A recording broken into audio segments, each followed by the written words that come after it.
He's got the whole world in his hands.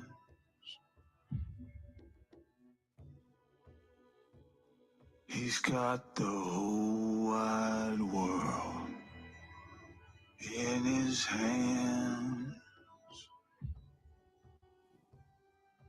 He's got the whole world in his hands. He's got the whole world in his hands.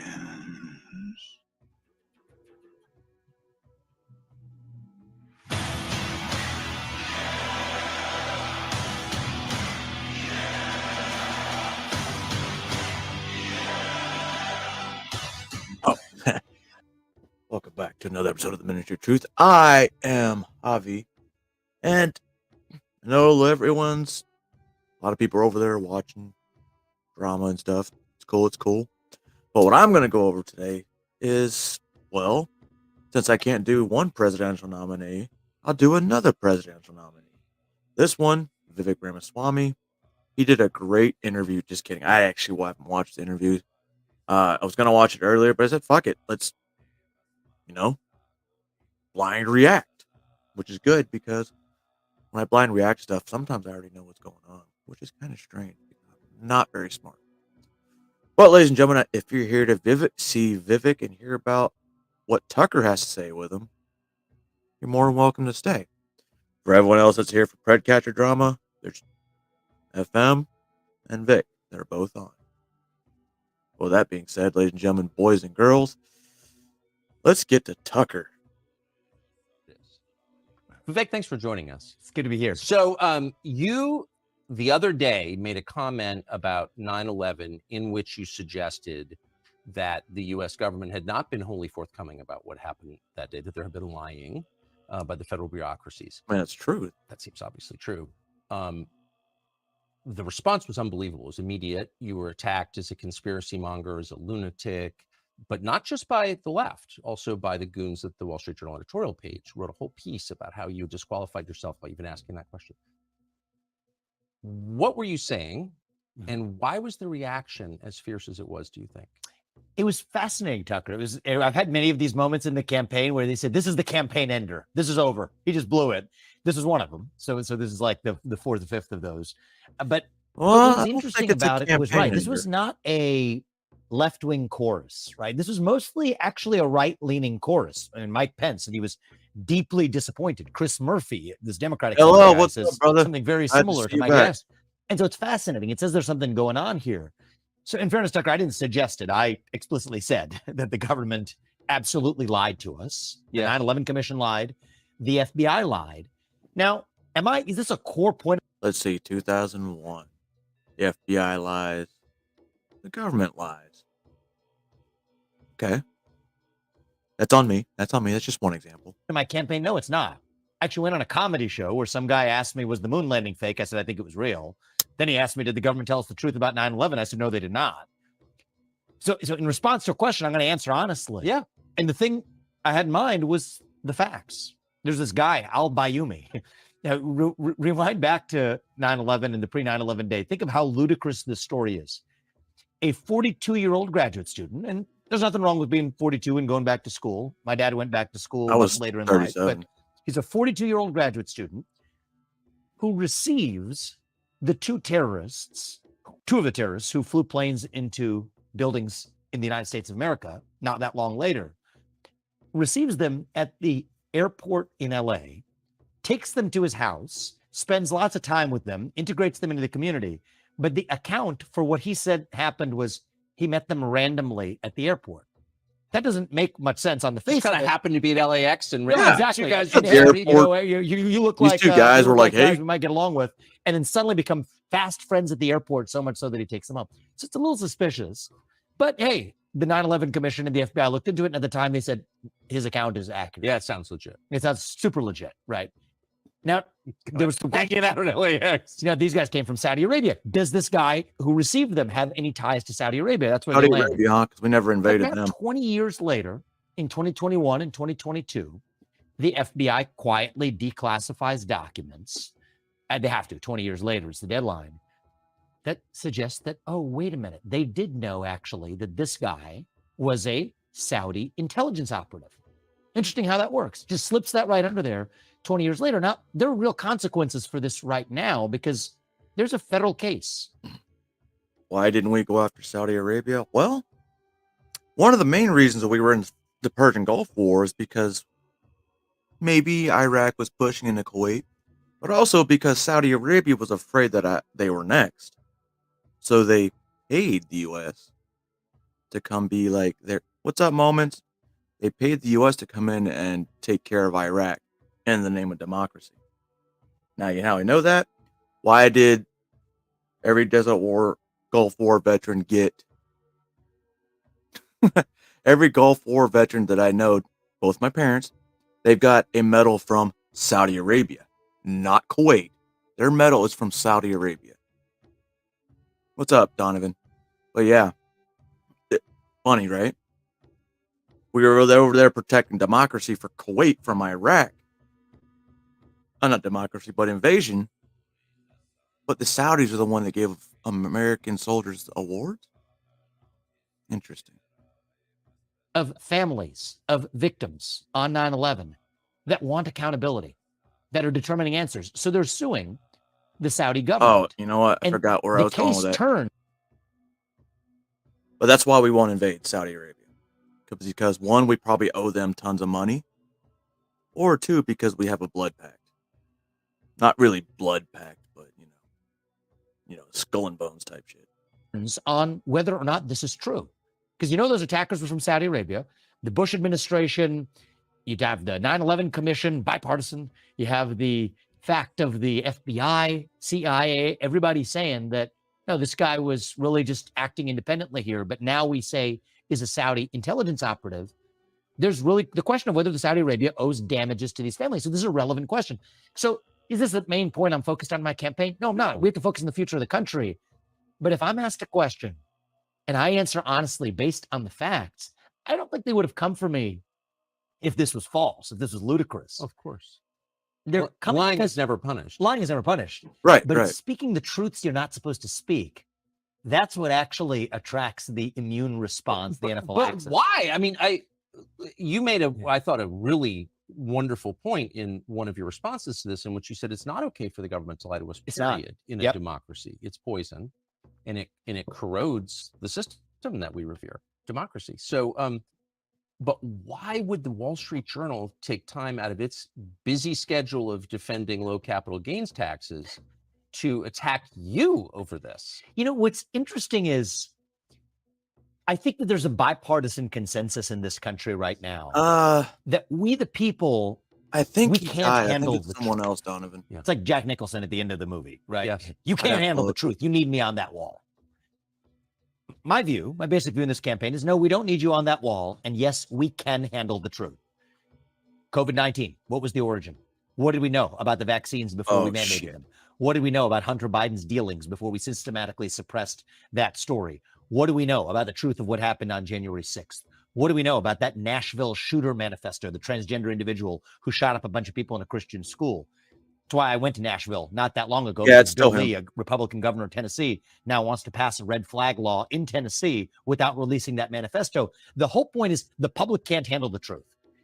And so I had offline discussions. We were talking with, Big Donut. He actually went to the court steps in Tennessee about this manifesto with I forgot what he was there for the governor of Tennessee, Bill Lee, and I guess Bill Lee was like, fuck it, we're not going to release this manifesto. Why? Is it damning for the Nashville Police Department? Is it? No, because they actually had a quick response. Is it damning for, politics? LGBTQPIASS? Most likely. But they'll release anybody else's fucking manifesto, but not this one. In the Republican Party, not a white big supremacist. Folks in media, executives and otherwise, who said, hey, listen, okay, even if what you're saying is true, this is not helping you. You said, why is that the first question that should go through my mind, right? I mean, personally, I think the way I'm running this campaign is I'm not thinking about what's helping me or not before I say it.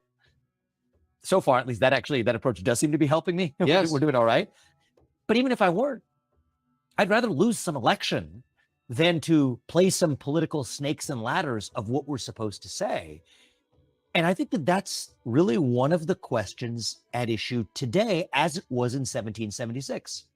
Do we believe that the public can be trusted with the truth? Whatever the truth is, just give me It the doesn't hard matter. truth. You should tell them the truth regardless. I have a friend of mine, her father died recently. She talked about actually her experience of her father having heart attacks even when she was a kid. He went on to live as far as he did. But she said the one thing she just wanted. They don't want you to know the truth because they're going to realize, oh, fuck.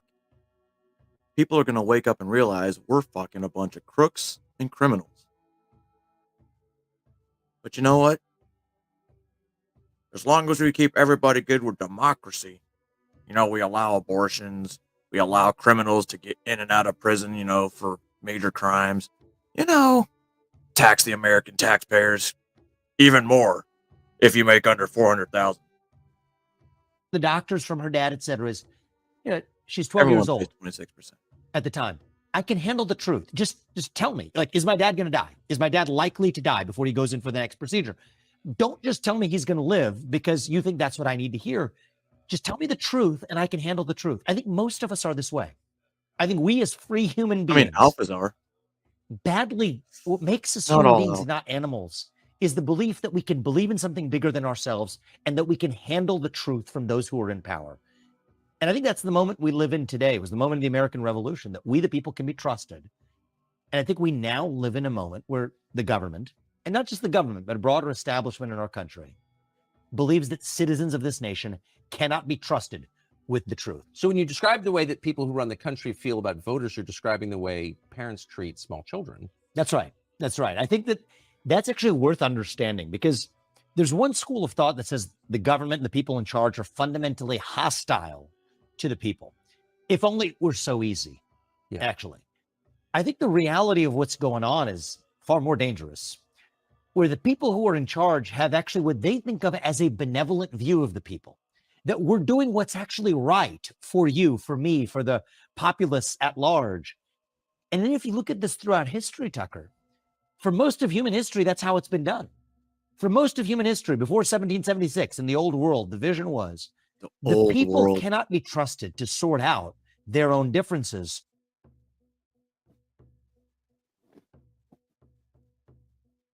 I know what he meant by old world. He just doesn't want to say it yet. Because no one else uses the word. One person, one vote.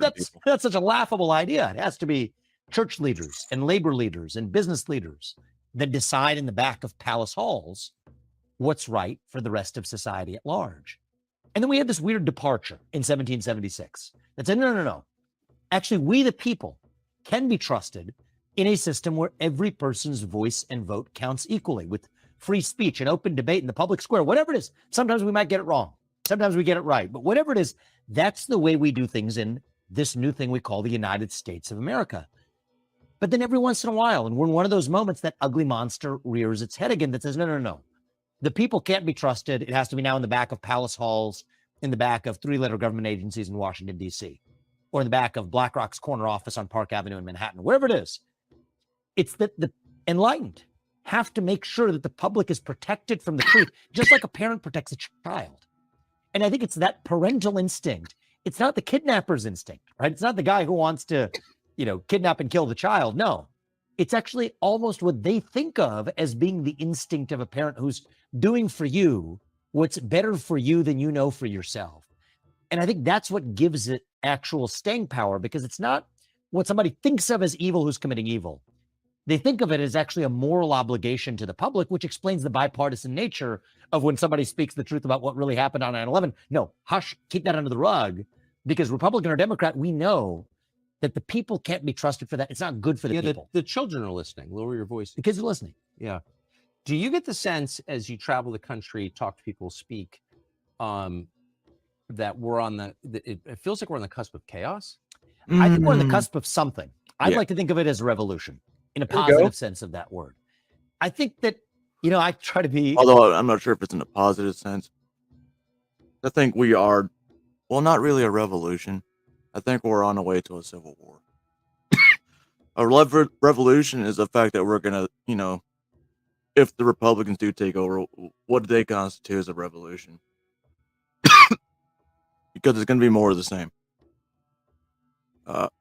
Sorry. Now, revolution would state that, we're taking back something and we're gonna change it for the better. But are we doing it the betterment what it is right now, or what it was 4 years ago, 8 years ago? Like I said, I don't think America's ever been bad, just financially wise. Maybe that's what he means. I think we could learn to save An a few optimistic bucks. times. Do you feel like this is? Oh, there's something going on. I mean, Yeah. I think we're like in a 1775, spring of 1776 moment in this country, actually. I think that people are hungry. Now, the form I want to see it play out in is reviving those shared ideals that unite us, that set the nation into motion in 1776, that I think are innate to our nature as human beings, as Americans. I think that there's a hunger for a revival of those ideals. That's where we are. But there's a lot of ways that energy could go. The way I would like to play my small role in helping channel that energy, it's not all going to be done by the US president, but there's a role to play, is to channel that energy towards a positive revival of that which unites us across our diverse attributes or divides. But if it doesn't go that way, there's a dam that's going to break and the river's going to go somewhere. I hope it leads towards a national revival rather than, other places where this could go. How concerned are you about a real economic reset in the next year? Quite concerned. I think that 2024 is going to be a year where it's not going to take a lot of guts for me to make this prediction, because I'll tell you why it's easy to make. We're on the cusp of a major economic downturn next year. We live under conditions of a deeply inverted yield curve. I mean, these are topics that may put people to sleep, and so we don't have to Can you explain get into it. Yeah, I mean, it's basically you would expect in the long run, right? Long run interest rates on long run bonds are higher compared to interest rates on short run bonds, because there would be higher risk of being repaid back. That's how things are supposed to work. There are a wide range of factors that can occasionally cause that to tilt in the other direction. We're in one of those conditions right now, where the interest rates on short-term bonds are significantly higher than they are on long-run bonds. And every time that's happened in the last 40 years, that has predicted a recession that followed in the year or so that came later. And there's lots of complicated reasons for why, and economists can debate it. But what's not debatable is that that's exactly what happens. That's where we are now, which is why I think in the calm before the storm, Biden will put up low unemployment numbers. Well, that misses the point that we have a deeper structural deficiency, where our real problem is there are twice as many jobs open as there are people looking for work. Right. That's the actual deeper structural failure as it relates to the labor market. People have stopped looking for work. People have stopped looking for work. Absolutely. I mean, people are being paid more, or have been habituated more to staying at home than to go to work. People also don't have the skill sets required to actually show up to work, because they have four-year college degrees that were subsidized by the U.S. Department of Education, without actually having the skill sets that many employers badly need in order to grow their business, whether it's a big business or a small one. The inflation numbers, they'll point to saying, hey, the rate of inflation is coming down. Inflation's cumulative. Things are still 16, 20% more expensive than they were in 2020, and wages have not gone up in the same way over the same period. And so there are deep structural issues with our economy. I mean, the national debt, interest payments are going to be the biggest portion and line item of the federal budget very soon. But I think that short-term numbers that we look at right now belie the reality that we're going to have a reckoning. I think that reckoning is likely going to, the timing of these things is hard to predict, but I think that likely reckoning 2024 could be a pretty good prediction for when that's coming. But that's not just an economic story. I mean, people have psychologically, I think, 2024, a very hard time looking backward. Yes. Right. It's one thing to be poor. It's another thing to be poor having been rich. Yes. Very hard for people to metabolize that. Mm-hmm. And so if that happens to hundreds of millions of people at the same time, people get radical. Especially against the backdrop of already having deep distrust. Right. In my opinion, appropriately deep distrust in our existing institutions, including the government in this country. And so I think there are two ways this could break. Right? Sometimes you go through hardship and you're strengthened by that hardship. I'm just thinking about it as an individual in my life. Like, I've gone through hardship in my life. My father's been through hardship. In each of those cases, that led us to become stronger for having gone through that and did things that we otherwise would have never done, created things in the world that otherwise would have never existed. And that's the positive version of this. And it's the version I want to see for our country. But there's a very different way this could break too.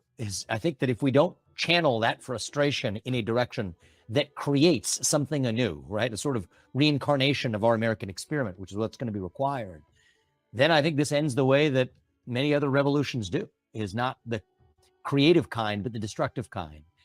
And I think the economic collapse calamity that I think recession, at least that's coming, could just be the catalyst.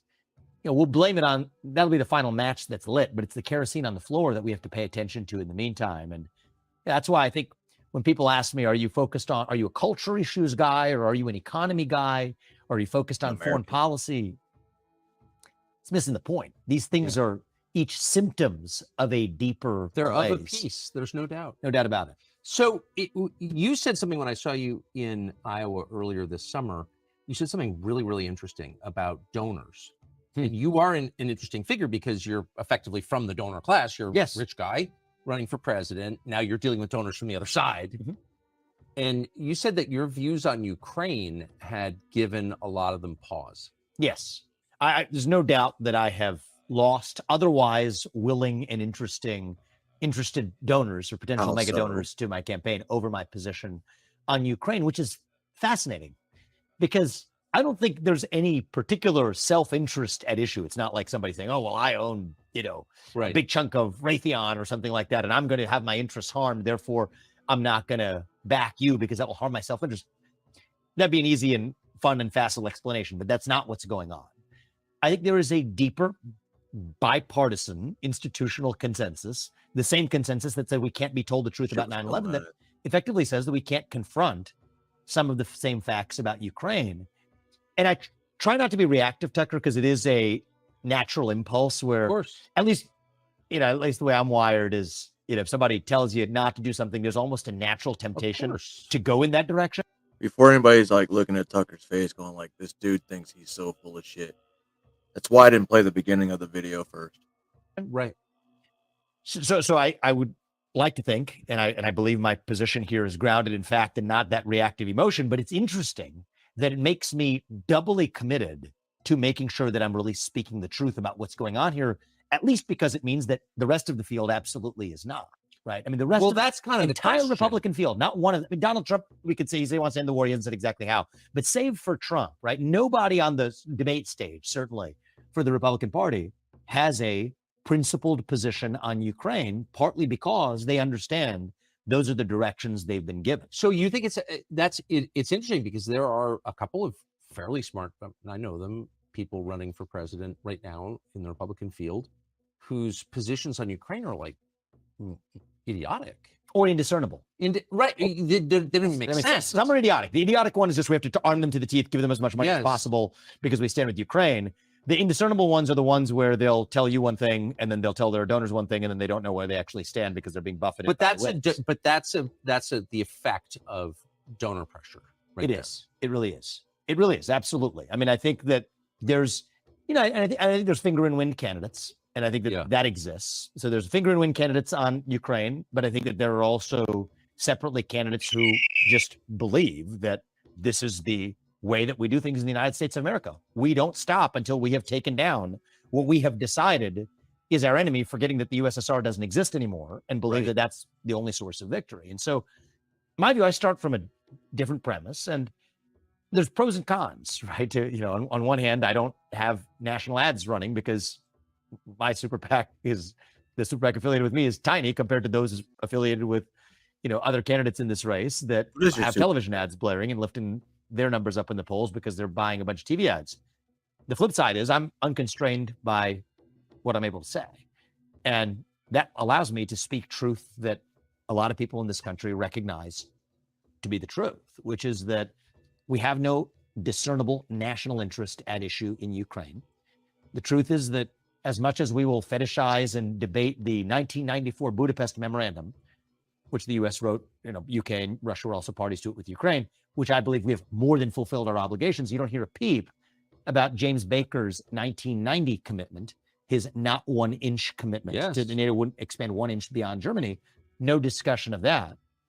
Against the backdrop of the reality that we face, which is we are driving Russia further into China's arms as we arm Ukraine, further strengthening what I see as the What I've single greatest military threat that the United States certainly has faced since World War II. You could make a case that the United States has ever faced if you actually look at where this could be going.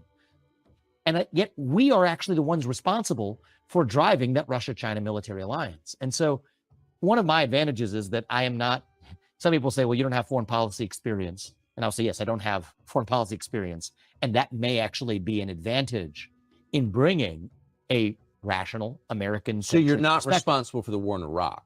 Yeah, and that's no. a bad thing. Yeah, well, I think we could debate whether it's a bad thing or not. Wait. But Whoa. if you break the car, you don't turn over the keys to the guy who broke it. That's what I would say. And so, I think that we are on our way to Ukraine turning into another Iraq or another Vietnam all over again. Except this time, I think it could be worse because there's nuclear weapons at issue. There's an alliance with China, an economy that we depend on for our modern way of life that's also at issue. And the irony is, I think a lot of people today believe that somehow world leaders make their decisions on China's economy by analogy. So Xi Jinping is going to say, oh, well, because Vladimir Putin walked away with a piece of Ukraine that he didn't have, that somehow means that by analogy, I'm going to be judged more favorably if I go after Taiwan and walk away with a piece of Taiwan that I didn't have. When I basically don't think that's how autocrats or any global leader should, or at least does, make decisions. To the contrary, I think what's actually more likely to happen is we're going to put Xi Jinping in a more likely position to go after Taiwan sooner because he knows that Russia's in his camp because they're in a more solid alliance. There's nothing we can do about it. Yeah, on Taiwan. Yeah. I mean, I think that that's mostly right. Now, my view is this is also another heresy that I think have recently managed to cross last night, which is that I think our commitments to go to war in that situation, or to at least even militarily engage in that situation, should change if it's before or after we have semiconductor independence in this country. Well, yeah. I mean, I think so. Mhm. So That's I agree what with say you there. completely, Yeah. but for people who aren't following this, explain what you mean. Yeah, explain it. So So this is a long history. we don't have to but mine over there. for historical circumstances that are long and unfortunate, we are dependent on a tiny island nation off the southeast coast of China for our entire modern way of life. Right? These lights wouldn't work. The phones in our pockets wouldn't work. These TV screens and cameras wouldn't work if it weren't for leading edge semiconductors that are manufactured by basically one company and a set of companies around them, TSMC on Taiwan, that power our entire modern way of life. That's just a hard fact. How we got here, it's a long story. I think it's sad that we are where we are, but we are where we are. What's up, Taco China Cat? has two reasons to want to go for Taiwan. Okay. One is a nationalistic reason, which is that back in 1949, they had this complicated civil war. Chiang Kai-shek, went to Taiwan and claimed that that was actually where the real Republic of China was based. And Mao Zedong said, no, it's the Communist Party of China out of Beijing.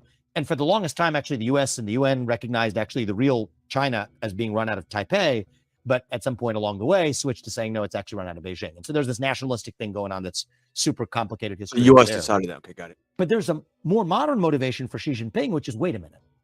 If I now have control over that island, I have control over the entire United States because I now have the economic leverage to get to a deal that the U.S. wouldn't have said yes to. And I think what Xi Jinping is going for is the basic deal where he says, I get to make your stuff as long as I get all of your IP and everything else in return. And right now, if he says that to the U.S., we're not going to go for that deal. But if he's squatting on the semiconductor supply chain, well, then that's how we ultimately get to parity, consummate the codependent relationship. And I think that's step one of a broader conquest of the modern West. How hard would it be to achieve, as you said, semiconductor independence? That's a good question. I was going to ask that. It's not going to be easy, but I'm confident that with focus, I can lead us there by the end of my first term in office. And my basic rule of thumb on this one, Tucker, is just to be very practical, looking at this from American interests. That'd be interesting. to see I if you can do make not that. consent to Xi Jinping holding an economic gun to our head and lording that over for the next 100 years of the future of the United States. But if we're no longer dependent on that tiny island nation, then I will not send our sons and daughters to die over somebody else's nationalistic dispute. How That's where I'm at difficult on is it to predict? That's I mean, fucking awesome. it's interesting, and you said there's Yeah. a complex history that I'm not familiar with. behind it, but how complex is it to build your own semiconductor? It's complicated because a lot of it relies on know-how. So it's not just raw production capability, but it's the know-how of how you actually make it.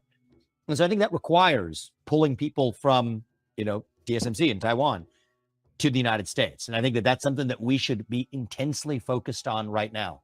There's new, giant projects, manufacturing projects in Arizona, near where I live, actually in my home state of Ohio, that are going to be steps forward in that direction.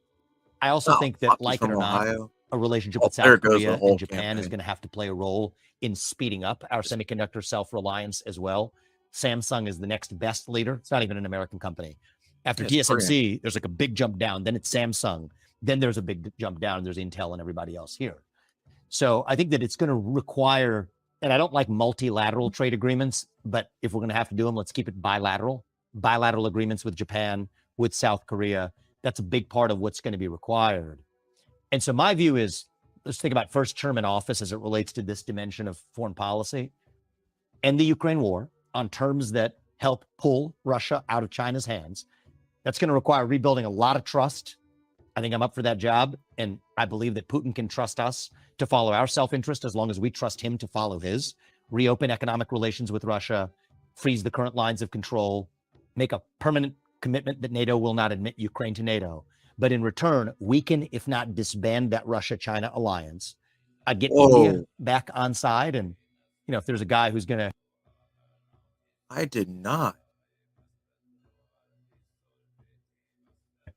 rebuild trust with India. It better be a guy with the name Vivek Ramaswamy who might be up for that task. But, getting India on side to say, we're going to be making sure that in a conflict situation in Taiwan, that we're at least on side with the United States. But then more importantly, get semiconductor self-sufficiency in the United States, reduce our economic dependence on China. If we're there by the end of my first term, by the end of 2028, the stakes are now just a lot lower with respect to what's actually happening in Taiwan. And if, is it preferable for China to annex Taiwan even after that scenario? No, probably not. But that's a different bar for whether or not we're going to actually be willing to send our sons and daughters to die over it. And in the meantime, there's one aspect of our national defense that surprisingly nobody's talking about, Tucker, which is actually our national defense of the homeland, where we have actually badly missed the plot for super EMP attacks, cyber attacks, nuclear defense. We helped Israel build an Iron Dome. How about an equivalent of an Iron Dome for the United States and our own homeland? And so that's where I'm focused in my first term.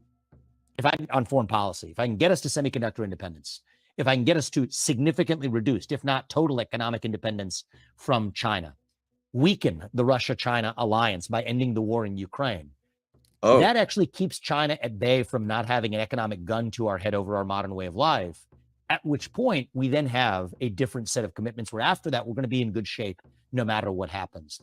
And so I wasn't, planning to get into some foreign policy detour, but that's the way I'm thinking about the first term. All of that makes sense. I'm going to read more of that. So? I'm not sure what is controversial about any of that. Well, I think what's controversial about it is how far those priorities. It's weak. That's what I've heard yesterday. Yeah, I mean, from whom? Well, from a lot of Republicans actually. And is there a dumber group? I mean, than the foreign policy Republicans? I'm not talking about Republican voters. I mean, the members of Congress, the low IQ guys from, including your state. I don't know if it's really about keeping China on a leash, because I think we owe a lot of our debt to China. So who's on whose leash? You know what I mean? Who make their entire career about seeming strong and quoting. Or everything's just fucking out there being told this way, and none of this shit's happening. Again, and under whose watch the country has become demonstrably weaker. It has become, and that doesn't lead to strength, actually. Where are we now? And the funny part is our transgender army, like seriously. Well, people also miss this, Tucker, and this makes people uncomfortable as they get very upset when I say this. I think there's a chance that if we enter war with nuclear allied Russia and China, the United States as we know it, we may take a risk of it ceasing to exist. Of course. Okay, I'm glad you appreciate that. That's good, because many people are like, what are you talking about? The United States ceased to exist. No, I actually think... Well, in a nuclear conflict, yes. Well, because we don't have nuclear defense capability. That's not going to happen. Defense, national defense has not been about defense for a very long time. I think I explained this before. We have way too many systems in place. If a nuclear weapon did happen to get launched out of Russia. That's why we keep lining. We give them to Ukraine. We've been giving them to Ukraine. Why? Probably to cover our asses. But they also have them in Alaska. So,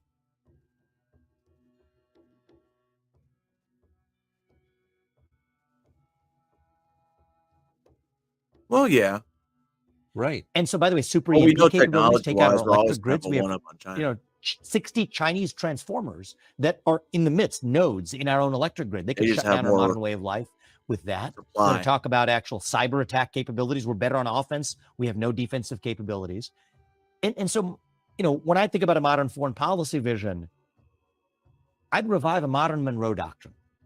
You don't mess with the United States on our own soil. We are not okay with a Chinese spy balloon flying over half our country. We are not Right. okay. We do not consent to a Chinese spy base off the southeast coast of the United States or in Cuba spying on the southeast corridor of the United States. We're not okay with intentionally pumped fentanyl, the raw materials literally coming, I'm not making this up, from Wuhan to Mexican drug cartels that are intentionally being pumped across our southern border as part of really a one-sided opium war. No, we're not okay with that. He's not lying. Or with interference in the Western Hemisphere, or with China having control over the Panama Canal, something that people forget as well. Yep. No, we're not okay with that. But that is also our top priority. Protect the homeland and the interests of citizens here at home. That is how America is strong and actually leads on the global stage. And so the irony is, at least like the Reagan version of this was, yes, all of that projection piece through strength, but strategic defense I initiatives, don't know if nuclear I'm reading the defense here. same way as if we can't even fucking get our shit together at home. How the fuck can we expect to, perform on the world stage as we're the biggest, baddest, best? We're all America. Nothing we can do is wrong, right?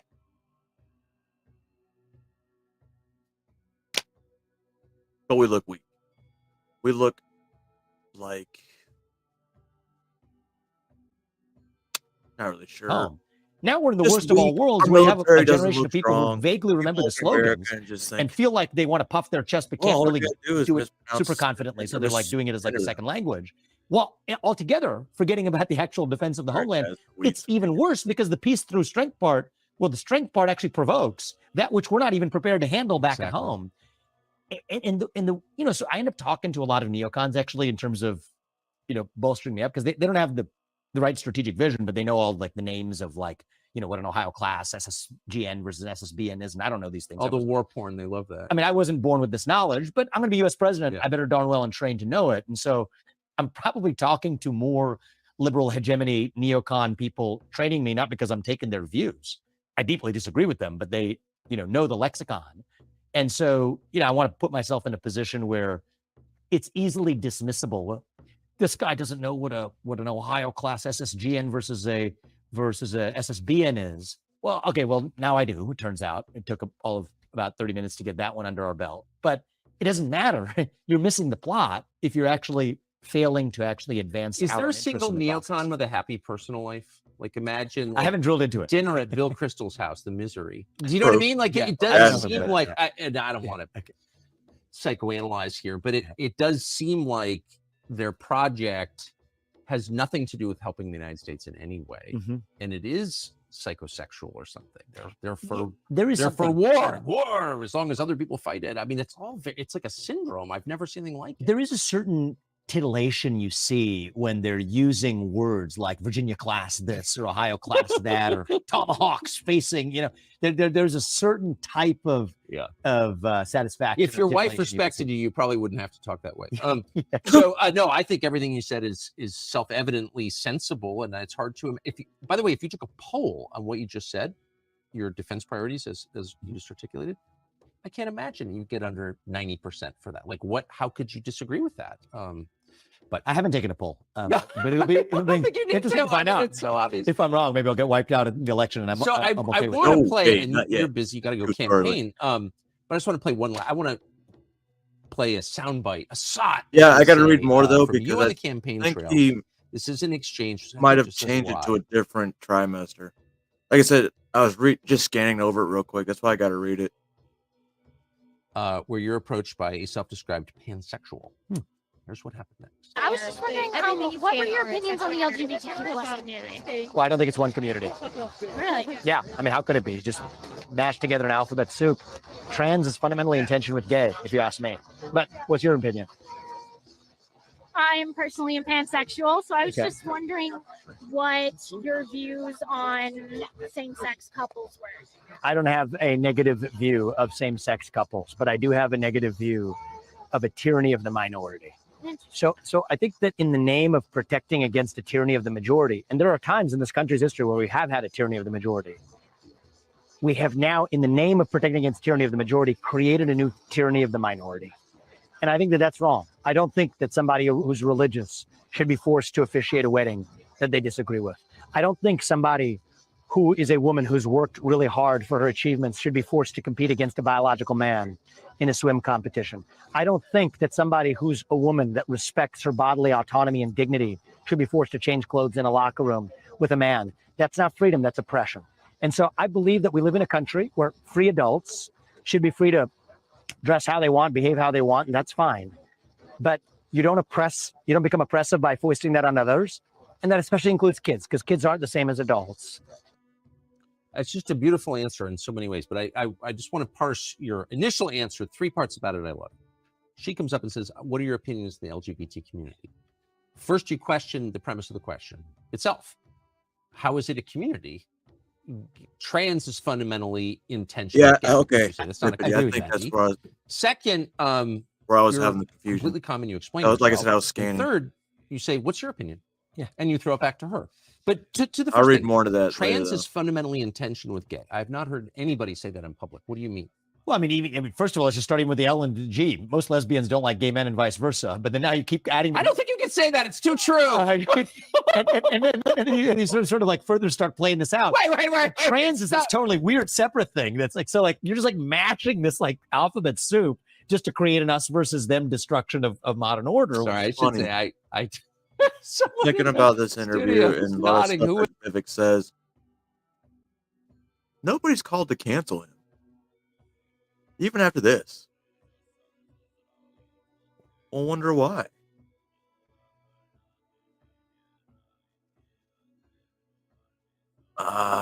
Okay. But no, what you just said is true. It's the truth. I mean, really. And so the truth is, let's just take, I mean, we could have a lot of fun with this one, but just take some of the suppositions here and see if this logically makes sense, right? Like one of the suppositions in the gay rights movement, which, I'm totally open to this, but it's just partly of how we created gay rights in this country, is that the sex of the person you're attracted to is hardwired on the day you're born, even though there is no gay gene. Now, if you make it one movement, the LGBT movement, that's the same movement that also now says that your own sex is completely fluid over the course of your life, even though there is a definitive sex chromosome. Like, you can't believe these two things at the same time. They're fundamentally Nonsensical. It's nonsensical.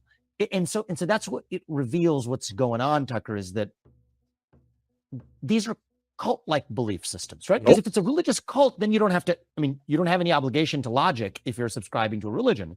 And the worst religions are the ones that fail to recognize themselves as religions. I think religion can be a great thing. You and I are both pro-religion, pro-faith, if we recognize that we're actually exercising faith. But the most dangerous religions of all are those that claim to be secular, but are actually religious in their conviction. And one of the ways you can smoke out that it's a religion is just these inherent tensions. Then you give it a flag, then you give it a symbology, you give it an idol. The first idol was not good enough, the rainbow flag. Then they had to make the trans flag, the upgraded version, the golden idol. They started with the silver one. And so this is what this is about, is a form of idolatry in the trans flag that is a symbol of a broader religious conviction. It's kind of the same thing you see in the climate movement, actually. Is like, I kind of enjoy this because you get to the bottom of what's going on by exposing the illogic of it. Right? Like on the climate, there's a parallel for what's going on with LGBT with climate. You think two different issues. What are you talking about? Yeah. Well, the same people who are antithetical to carbon emissions here in the United States are perfectly fine with shifting those carbon emissions to China, even though it was supposedly global warming that we were addressing. Or the same people who are hostile to carbon emissions are also hostile to nuclear energy, which is the most productive form of carbon-free energy production known to man. Again, you can't believe both of those things at once unless you're subscribing to a broader religious worldview. And I think that religion is actually, it's the same religion, whether it relates to the climate dogma, whether it relates to LGBTQIA plusism, whether it relates to racial wokeism. It's a broader vision that defines itself in opposition to the American vision, to the American way of life, that says we are individuals who are members of these units we call families which are embedded in the substructure of this thing we call a nation, and a nation which exists under the broader blessing of God. Individual, family, nation, God. That is one worldview. And the thing we're describing here is an alternative worldview. And the thing we're describing here is an alternative world of God. Individual, family, nation, God. That is one worldview. And the thing we're describing here is an alternative worldview grounded in race, in gender, in sexuality, in climate. And one of the things that I feel for some of the people who subscribe to this religion, I somewhat felt for this woman, right? She wasn't, there are others like her. There's another one actually at the Iowa State Fair who had similar beliefs that did not comport him or her or they self, whatever this individual was, in the same civil manner that this woman did. He had a cowbell and it was ringing and was antithetical to having conversation. This woman was having a conversation. I kind of felt for her because what I saw in her eyes was she's not an evil person who's trying to be a crusader for some faith to put the other side out of business. Those people exist. She was just lost, actually. Right? I don't know if it was harder to see on the camera, but I was face to face with her, and when I see that, it's why I also thanked her. I said, "Thank you for being civil in your exchange, and I'll give you the same courtesy in return." I mean, she was early 20s, best my guess. She's lost. There's a void there. Yeah. Right. So I asked her the question back. There's a blank stare you get in a response. It's almost NPC. The same blank stare as if I asked most young people on a given day, what does it mean to be American? It's that same blank stare. That's the void. It's like a deer in the headlights. And I think that this is our moment, our duty, our job as leaders. It's the job of the next US president, might be the most important one of all, to fill that void with an answer to the question of, what does it mean to be an American? What does it mean to be you? What does it mean to be an individual rather than riding a tectonic plate of group identity? What does it mean to be a member of a family, a nuclear family with a mother and a father that by definition brought you into this world? What does that mean? What does it mean to be a citizen of this nation? Not some nebulous, vague global citizen fighting climate change. No, but a citizen of this nation on this land with these ideals. What does it mean to believe in God, to be a nation under God? I think that's our moment. And I believe that if we fill that void with an actual affirmative vision, we will dilute these other poisons to irrelevance. They are symptoms. They're symptoms of a deeper cancer. That cancer itself is a void, a black hole. Fill that void with an actual affirmative vision of who we really are. That's got to be how we win. And the thing that frustrates me most actually about the Republican Party, Tucker, isn't even the neoconism in our foreign policy, and I mean, it frustrates me deeply, but this feels solvable through an alternative set of policies, right? I can go do deals on a global stage, and let's hope I'll be successful if I'm in that seat. I think I will. But this is actually the deeper challenge. You can only stand up with the spine abroad or in an economy or whatever if you at least first know who you really are. Yeah. And I think that is the far more difficult question. It's not going to happen through policy, but somebody, it doesn't have to be a U.S. president. It could be it could be someone who has a media outlet. It could be a religious figure, but it could be a parent. Maybe it's not one person. Maybe, which is what I think the real answer is going to be. Maybe it's going to have to be leaders in the different spheres of our lives, each stepping up and speaking with conviction to the question of answering who we really are. Me. And I think the U.S. president has a role to play there in answering who we are as Americans. And the thing that really frustrates me back about the Republican Party is, I wrote Woke Inc. a couple of years ago. You were kind enough to help me launch that book with you, and we had a great conversation, and a lot of people read it. And then the Republican Party starts reciting memorized chapter and verses from, not just my book, but maybe others like it, but mine included, but without actually knowing like what they're even talking about. They understand the word, they're uttering the words, but they don't really understand the phenomenon they're addressing, which stops you from actually getting to the true solution, which is actually understanding that there's a deeper void and vacuum that we have to fill with an affirmative alternative vision of our own. That takes courage. That takes vision. That takes some level of imagination of what is actually possible. You don't have to imagine it too much. It's been true for most of our history, so you can maybe just draw from that. That's how I do it. I don't want to reinvent the wheel. Let's maybe just borrow from the people who set this thing into motion. They had a pretty good idea of what they were doing. But that's what this moment calls for. And either we rise to that occasion and we take that 1776 spring spirit and we channel it into a revival of that once more, or else we will be the Israelites lost in the desert asking to go back and be ruled by the Pharaoh. And that's exactly what this nation is otherwise on a march to actually towards being ruled by, quietly becoming a people of sheep so our government can be a government of wolves. I think Perfect we're analogy. almost there. Vivek Ramaswamy, thank you very much. Good luck at the debate. Thank you.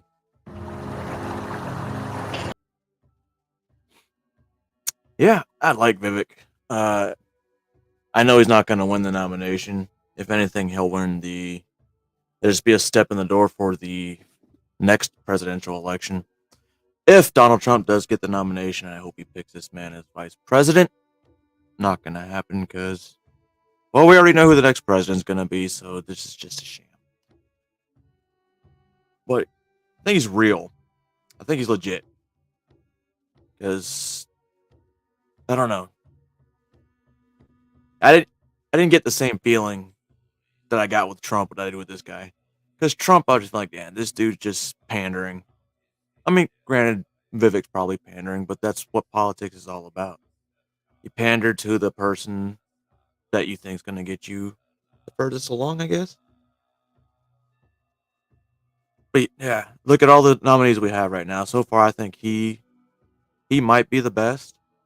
Like Zippity, I got to go double check into that on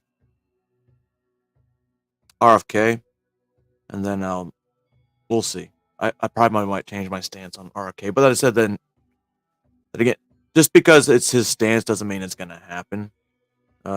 If he does get elected as the Democratic nominee, he might win, he might not, but I feel like Congress is going to be very, very red. If you catch my drift, Vivek is very intelligent. Oh fuck, I totally took it off. Tucker said that he is probably when he first before the interview started, he didn't know what to expect, and he said that talking to Vivek, he legit is probably the smartest candidate he's talked to, and that he was thoroughly surprised on his stances on a lot of things. Because a lot of people he knows just says bullshit, and like Vivek, if he feels Vivek, then we'll see. We still know it's going to be Trump, unless some kind of catastrophe happens, which I am not predicting. I am not prophesizing. Yeah, I do too, Zippity. That's why I said I got to read it more. But I'm glad you brought it to my attention, because if you didn't, I never would have read it. Not all politics is evil, Taco. It's all we see, unfortunately. 'Cause I know there's good politics. It's just you don't hear about it and you don't see it. But anyway, thank y'all for enjoying this time with me. If you feel like going back to your regularly scheduled drama panels, you're more than welcome to. I think Vic might still be up. But I'm not telling you how to think, ladies and gentlemen, boys and girls. I'm just telling you to think. Because as you see, you might learn something. Or you might just think I'm fucking retarded and just tell me to fuck off. Either way.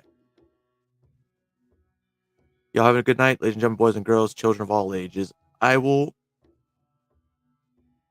Yeah, Trump RFK, which would be nice, but I don't think RFK is meant to take the nomination as long as Joe Biden, I guess, gets away with whatever money laundering scheme he's been doing for the past 47 years.